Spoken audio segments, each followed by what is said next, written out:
cet événement nous introduit un peu à la question que pose Machiavel, qui est celle de la vertu.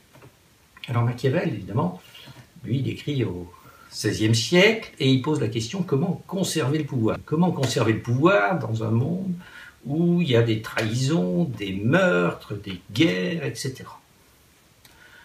La tradition, c'était un peu d'inciter les hommes de pouvoir à la vertu. Finalement, vous avez le pouvoir, et s'il faut faire le bien dans le monde, et bien commencez par faire le bien avec le pouvoir que vous avez.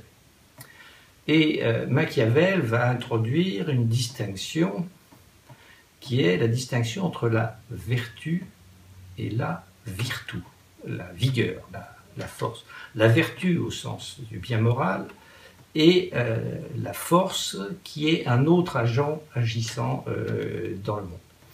Et ce que montre Machiavel, effectivement, c'est que ces deux forces sont souvent sur des angles orthogonaux qui ne se rejoignent pas.